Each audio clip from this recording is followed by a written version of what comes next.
Sebelumnya adegan ini dilakukan di ruang khusus dan juga ada Bribka Riki Rizal beserta dengan Putri Chandrawati yang duduk bersama dengan Irjen Verdi Sambo. Hingga saat ini proses rekonstruksi yang direncanakan di rumah pribadi dari Verdi Sambo ada 35 adegan. Detail dari adegan ini kami belum mendapatkan, namun demikian ini bisa diperkirakan terkait dengan perencanaan pembunuhan terhadap Brigadir Yosua yang akan dilakukan di TKP Rumah Dinas Verdi Sambo di Duren 3, Jakarta. Tampak di layar kaca Anda, Irjen Verdi Sambo mengenakan pakaian tahanan dan juga mengenakan borgol di bagian tangannya.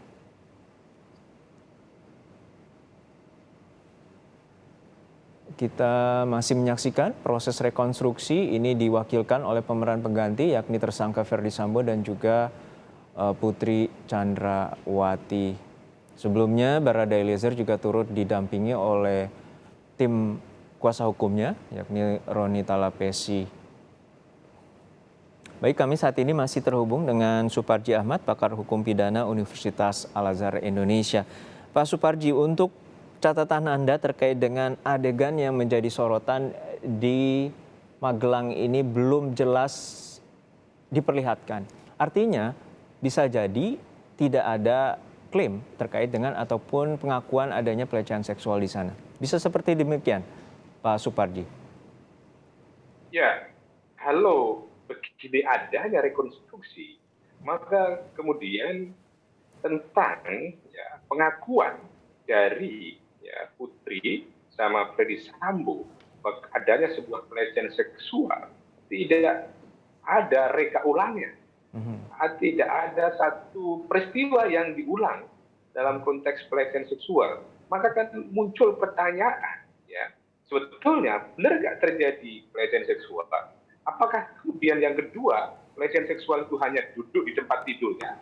Atau kemudian yang ketiga, pelecehan seksual itu lebih dari itu, tetapi kemudian tidak dilakukan rekonstruksi, mengingat dengan pertimbangan-pertimbangan tertentu soal etika dan sebagainya, maka ini spekulasi-spekulasi yang mengemuka. Tetapi kalau begini adanya, maka menjadi tidak ada satu proses pembuktian yang akurat terjadinya satu pelecehan seksual. Mungkin saja yang dilakukan oleh penyidik ini akan fokus pada pembunuhan berencana, sehingga tentang motifnya, tentang motif atau penyebab sebelumnya itu tidak dilakukan reka ulang dengan pertimbangan-pertimbangan tertentu. Tetapi dengan adanya reka ulang di mana sudah berhasil adegan di Magelang, itu berarti akan menimbulkan pertanyaan-pertanyaan yang seperti tadi itu tentang pelecehan seksual itu sebetulnya bagaimana bentuknya, bagaimana dilakukannya, dan bagaimana proses itu terjadi. Ini nggak ada satu reka ulang itu tadi. Maka nanti tentunya penyidik akan memberikan penjelasan kepada publik, kepada masyarakat tentang adegan yang ada di Magelang itu. Nah, pada sisi yang lain juga, saya kira juga cukup krusial tentang bagaimana pertemuan antara Putri dengan Verdi Sambo di rumah pribadinya, dan ini yang tidak ada di dalam CCTV yang beredar.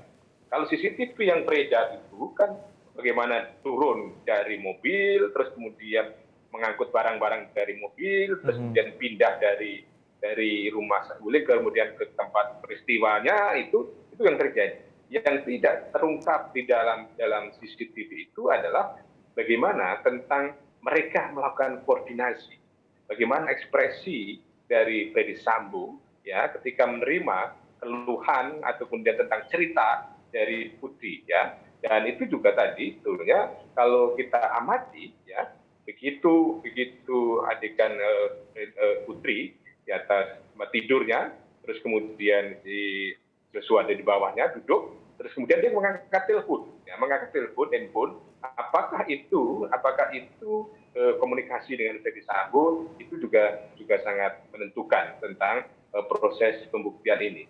Jadi proses rekonstruksi ini tadi, meskipun kita apresiasi secara keseluruhan, di mana membangun sebuah keterbukaan, tapi pada sisi yang lain itu masih mengundang beberapa pertanyaan-pertanyaan tadi itu, di mana ada sesuatu yang tidak utuh, ya, sesuatu yang tidak utuh untuk reka ulang atau rekonstruksi di Magelang tadi itu. Karena ini menjadi penting untuk membuktikan di dalam persidangan oleh jaksa nanti gitu loh, tentang motifnya, ya. Mungkin saja kalau motifnya benar-benar karena pelecehan seksual, ini ada sesuatu yang mungkin bisa sedikit dipertimbangkan. Tapi kalau kemudian motif-motif yang lain, mungkin juga pertimbangannya lain. Ini yang patut dipertanyakan tentang adegan di Magelang, hanya berhenti di situ. Kalau di Magelang itu kan kita lihat bagaimana mereka bertemu, ya, terus kemudian mereka ngumpul di dalam satu lokasi, ya, antara tersangka 1, 2, 3, dan 5 tadi itu, ya, kemudian mereka melakukan perpindahan dari Magelang ke Jakarta. Belum ada sesuatu yang kemudian mengkonfirmasi, membuktikan tentang pertanyaan-pertanyaan publik tentang apa yang ada di Magelang tadi itu, ya. Baik. Umumnya seperti apa Pak Suparji? Pak Suparji, Ya, umumnya seperti apa bila adanya dugaan pelecehan seksual? Artinya peragaan terkait dengan rekonstruksi itu harus jelas. Dan artinya juga bisa jadi tim penyidik tidak mendapatkan bukti kuat, artinya terkait dengan pelecehan seksual baik dari CCTV di TKP Magelang maupun juga kesaksian dari tersangka lainnya. Bisa seperti itu, Pak Suparji? Ya, pertama bahwa yang dikonstruksikan ini sebagai sebuah pelecehan seksual kan berangkat dari pengakuan dari Putri, ya. Kemudian yang kedua adalah mengangkat dari pengakuan dari Ferdy Sambo, yang tentunya ini kan perlu didalami dan dibuktikan dengan alat bukti yang lain. Jadi kalau ini menjadi sesuatu yang bermaksud diungkap, ya, tentunya kan harus ada adegan yang mengarah ke situ, ya. Memang tidak secara vulgar, ya, secara vulgar yang peristiwa yang sebenarnya, tetapi tidak-tidaknya indikasi tentang pelecehan seksual itu pada konteks reka ulang ini itu sama sekali tidak terkonfirmasi, sama sekali tidak terklarifikasi atau tidak tergambar. Hanya saja tadi yang mengarah adalah ketika Joshua duduk dekat di tempat tidurnya Ibu Putri. Ini saja yang kemudian apakah mengindikasikan ini sebagai sebuah pelecehan seksual. Tetapi dalam konteks secara luas, kalau hanya duduk begitu, kan bukan sebagai sebuah pelecehan seksual yang secara umum gitu kan. Ya, artinya Anda mau bilang bahwa bisa jadi tidak ada insiden terkait dengan pelecehan seksual di TKP Magelang. Ya, dari TKP Magelang, ya, dari adegan-adegan yang kita amati, belum menunjukkan, belum mereka ulang tentang adanya dugaan pelecehan seksual itu, mengingat tidak ada sesuatu yang kemudian mengarah ke situ, kecuali tadi itu duduk, ya, di dekat tempat tidurnya, ya, Ibu Putri tadi itu, ya, itu kan seharusnya kalau memang itu sebagai sebuah fakta, harus ada yang mengarah ke fakta tadi itu. Maka ini kan ini tidak tergambar gitu. Apakah ada cerita yang putus? Apakah pertimbangannya gitu? Ini yang saya kira masih menimbulkan pertanyaan. Atau tadi saya katakan bahwa ini akan fokus kepada adegan tentang persiapan pembunuhan atau perencanaan pembunuhan dan pelaksanaan dari pembunuhan itu, mengingat, ya, bahwa yang disangkakan adalah pembunuhan berencana, ya, dan 3403 tadi itu, ya, yang mana ini yang menjadi satu beban berat bagi jaksa gitu. Sementara dalam konteks pelecehan seksual memang kan laporannya sudah dihentikan, kan tidak ada proses hukum tentang itu kan. Ya. Baik, bisa jadi untuk saat ini tim penyidik fokus terkait dengan pembunuhan terhadap Brigadir Yosua dan juga tadi di visual tampak Barada Eliezer mengambil pistol di mobil, di laci mobil dan kemudian memasukkannya ke dalam tas dan juga kemudian kembali masuk. Dan sebelum mengambil pistol, Irjen Verdi Sambo sempat berkomunikasi dengan Barada Eliezer. Namun demikian Barada Eliezer tidak diperankan langsung ataupun menggunakan dengan pemeran pengganti di ruang khusus Verdi Sambo di lantai 3 di rumah pribadinya di Jalan Saguling. Ini tadi visual di saat Barada Eliezer melakukan rekonstruksi pengambilan pistol di mobil milik Verdi Sambo. Ini mobilnya Verdi Sambo ya, pistolnya Verdi Sambo ya. Jadi ini kan kemudian terkonfirmasi memang ini bukan miliknya Barada E ya, tapi miliknya Verdi Sambo ya. Dia ngambil dari situ ya, disimpan di depan samping kiri ya, laci ya, gitu seperti itu. Saya kira ini penting ya untuk melihat tentang peristiwa tentang perencanaan pembunuhan. Nah ini tadi kan mestinya ada komunikasi sebelumnya ya. Komunikasi ini adegan 38 ya, ini sudah adegan 38 mengambil senjata apinya ya. Tapi tadi sudah tergambar juga ya tentang perintah dari Verdi Sambo kepada Barada E untuk mengambil tadi. Inilah apakah kemudian yang disebut sebagai sebuah perencanaan pembunuhan, sehingga tidak terjadi secara spontan, gitu ya. Saya kira ini sebetulnya yang ingin mau dibuktikan 340-nya, bahwa memang ada sebuah skenario yang disusun bersama ya para tersangka ini ya, di mana aktor intelektualnya adalah Verdi Sambo, dan kemudian juga dia memiliki peran sebagai yang memfasilitasi terjadinya pembunuhan itu, yaitu menyediakan alat pistolnya tadi, senjata apinya itu. Jadi ini bisa saja ini nanti dijadikan sebagai sebuah bukti adanya perencanaan tadi, adanya sebuah skenario bersama untuk melakukan pembunuhan, di mana melibatkan beberapa orang tersangka. Ya, ini kita lihat bagaimana adegan berikutnya setelah Barada E mengambil pistol, ya, mengambil senjata api, ya, kemudian memasukkan di dalam tas ya, di dalam tasnya, terus kemudian dia masuk dalam rumah, ketemu siapa itu, ya, ketemu Bribka Riki atau juga dengan Kuat, tersangka Kuat Ma'ruf. Dia langsung masuk dalam rumah ya, langsung masuk ke dalam rumah. Kembali ke dalam mereka rumah. Tidak ketemu Verdi Sambo lagi ya. Mungkin ini disusun sebuah skenario, misalnya dengan senjata api ini kamu lakukan ini dan sebagainya itu.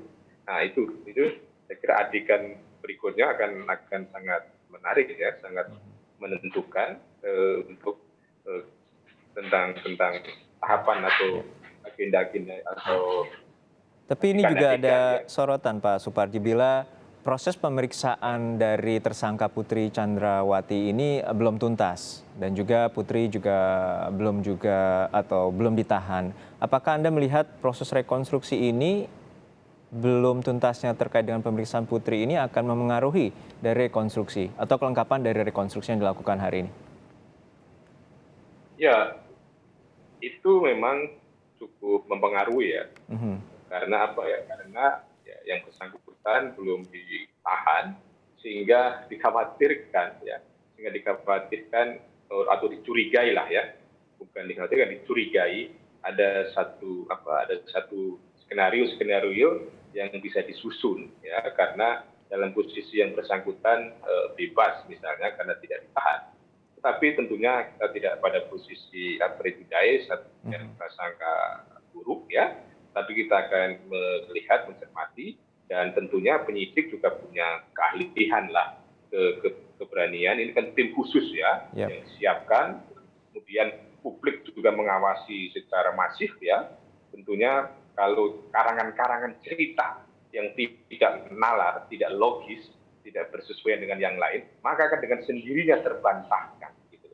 Jadi tidak mungkin lagi ada satu skenario, ada satu cerita-cerita baru lagi yang mengemuka, meskipun potensi itu ada karena yang bersangkutan adalah bebas. Tetapi penyidik punya pertimbangan pertimbangan tertentu ya, karena mungkin pertimbangan kesehatan, pertimbangan anaknya dan sebagainya, sehingga sekarang tidak ditahan. Tapi kita fokus lagi kepada proses reka ulang, proses rekonstruksi ini yang pada dasarnya adalah membantu agar anatomi perkara ini benar-benar jelas ya, benar-benar terang, benar-benar cermat, benar-benar lengkap ya, sehingga itu sesuai dengan fakta yang sebenarnya. Jangan sampai energi yang sudah begitu besar ya, yang dikeluarkan dalam penanganan kasus ini itu tidak pada posisi mengungkap fakta yang sebenarnya. Sedikit saya agak menyimpang dari topik tentang rekonstruksi ini. Ini adalah satu momentum yang sangat baik ya untuk memperbaiki kepolisian agar hati-hati dalam melakukan segala tindakan, karena ternyata publik ya, masyarakat, civil society itu sekarang sangat berani, apalagi dengan netizen itu, maka tidak akan lewat berbagai macam peristiwa karena bisa kemudian diviral dan sebagainya. Jadi kembali kepada rekonstruksi ini, sekarang kita lihat bagaimana adegan ini Ferdy Sambo ya. Iya, bertemu dengan Putri Chandrawati. Berarti bertemu ini setelah Baradae memegang senjata api ya, Nah, ini saya kira juga menjadi masalah yang serius. Ternyata misalnya terkonfirmasi bahwa Putri terlibat dalam perencanaan ini karena ternyata ada di lokasi di situ ya. Mungkin saja berbeda peran karena apa ya? Karena mungkin saja orang akan menanyakan kenapa tidak melarang gitu loh. Kenapa tidak melarang terhadap perencanaan itu gitu loh. Ya, kenapa mendiamkan? Kalau kemudian dia tidak terlibat secara langsung, kenapa mendiamkan? Kenapa nggak mengendalikan supaya itu tidak terjadi? Itulah yang kemudian dianggap sebagai satu keterlibatan. Nah, ini saya kira ini adegan apa yang ditunggu, karena ini juga satu catatan yang penting adalah bahwa ini personilnya sangat banyak, ya, pengamanan cukup luar biasa, mungkin sebagai sebuah bagian dari antisipasi, tetapi kadang-kadang menjadi tidak efektif, menjadi tidak fokus ya tentang tentang rekonstruksinya, tentang reka ulangnya ya. Misalnya seperti ini kan, pengamanan ini juga orang akan bertanya, kenapa harus begitu besar pengamanannya? Kenapa harus begitu banyak personelnya? Ya, mungkin saja ini adalah sebagai bagian dari antisipasi.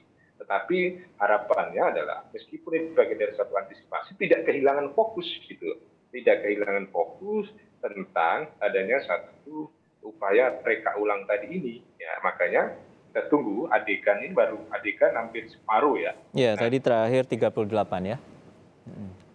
Dari 78 ya rencananya, ada 78 adegan ya. Ini hampir mungkin saja setelah ini kan akan pindah rumah ya, tempat kerja.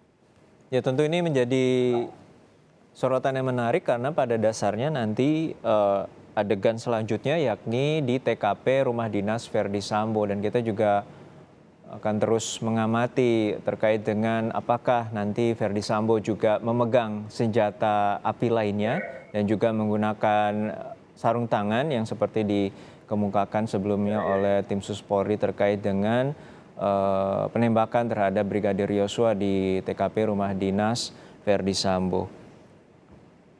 Iya, ini adegan-adegan yang sangat penting, yang sangat menentukan ya dalam konteks pembuktian ya, pembunuhan 340 tadi itu, dan keterlibatan dari masing-masing pihak ya, keterlibatan dari peran atau tindakan atau perbuatan dari para tersangka tadi itu. Siapa yang kemudian menjadi aktor intelektual, siapa yang menjadi pelaku, siapa yang menjadi turut serta, siapa yang turut pembantu kan? Karena ini kan pasalnya begitu ya, ada aktor intelektual ya di pasal 55, ada kemudian membantu di pasal 56 ya, itu dari 340 itu. Karena ini jangan sampai ya, sekali lagi jangan sampai sudah disangkakan dengan 340 itu tidak secara sungguh-sungguh membuktikan pembunuhan berencana. Dari berbagai macam pandangan pendapat yang saya sampaikan, ini tidak mudah, ya, tidak mudah. Ini pembunuhan berencana atau tidak berencana. Karena apa? Karena ini kan orang akan bisa menganggap secara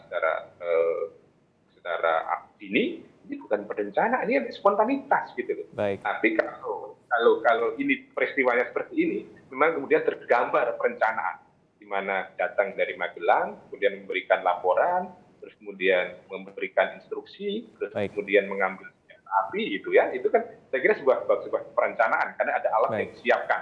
Ya. Baik, kita masih terus menyaksikan langsung proses rekonstruksi yang nantinya ada 78 adegan yang akan dilakukan oleh 5 tersangka.